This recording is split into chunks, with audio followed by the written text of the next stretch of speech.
मोदी सरकार ने बजट में मिडिल क्लास को राहत देते हुए बड़ा ऐलान किया। 12 लाख रुपए तक की इनकम को टैक्स फ्री कर दिया गया और इसके साथ ही 75,000 रुपए के स्टैंडर्ड डिडक्शन का फायदा मिलेगा। यानी कि मिडिल क्लास को इनकम टैक्स में कुल 12,75,000 रुपए का फायदा होगा। सरकार के इस फैसले के बाद मिडिल क्लास के हाथ में अब ज्यादा पैसा आएगा।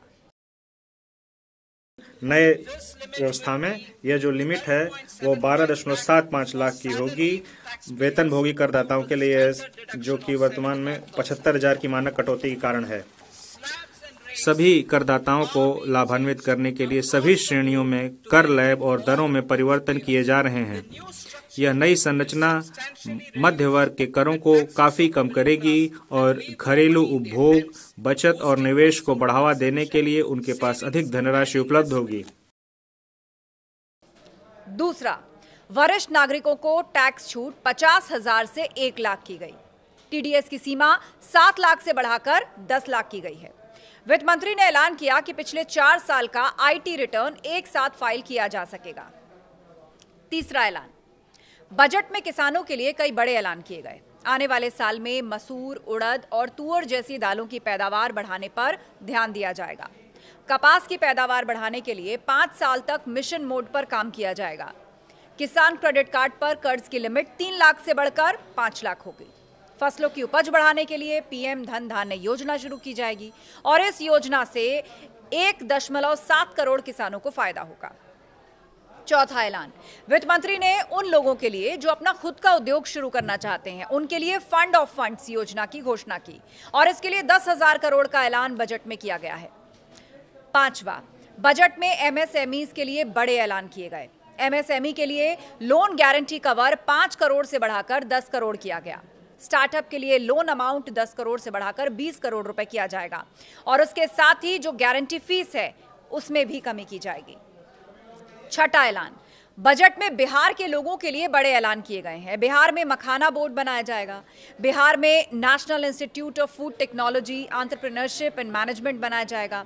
पटना में इंडियन इंस्टीट्यूट ऑफ टेक्नोलॉजी की क्षमता बढ़ाई जाएगी। आईआईटी में एडिशनल इंफ्रास्ट्रक्चर बनाया जाएगा। सातवां ऐलान, वित्त मंत्री निर्मला सीतारामन ने बजट में आवास परियोजनाओं में 1 लाख यूनिट्स को पूरा करने के लिए 15,000 करोड़ रुपए के नए स्वामी कोष की घोषणा की है और इस योजना का उद्देश्य उन घर खरीदारों को राहत देना है जिनके निवेश अटके हुए हैं। आठवां ऐलान, बीमा क्षेत्र में 100% विदेशी निवेश को मंजूरी दे दी गई। 6 जीवन रक्षक दवाओं पर ड्यूटी घटेगी। कैंसर की दवाएं भी सस्ती होंगी। नौवां ऐलान, वित्त मंत्री ने ऐलान किया कि एलईडी और एलसीडी टीवी सस्ते होंगे। उन्होंने कहा कि सरकार कस्टम ड्यूटी घटाकर 2.5% करेगी। सरकार ने 82 सामानों में से सेस हटाया। कपड़े और लेदर का सामान सस्ता होगा। बात 10वें ऐलान की जाए तो हवाई उड़ान को लेकर सरकार का बड़ा ऐलान है। 10 साल में 120 नए एयरपोर्ट्स बनाने की घोषणा वित्त मंत्री ने की। देवी लक्ष्मी गरीबों और मध्यम वर्ग पर अपनी कृपा बरसाएं, ये कहकर पीएम मोदी ने बजट से पहले ही बड़े संकेत दे दिए थे और बिल्कुल वैसा ही बजट में देखने को मिला। इस बजट में 12 लाख रुपए तक की आय को टैक्स से मुक्त कर दिया गया है। सभी आय वर्ग के लोगों के लिए टैक्स में भी कमी की गई है। इसका बहुत बड़ा फायदा हमारे मिडिल क्लास को,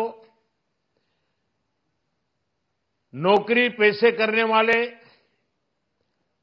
जिनकी आय बंधी हुई है, ऐसे लोगों को, मिडिल क्लास को इससे बहुत बड़ा लाभ होने वाला है।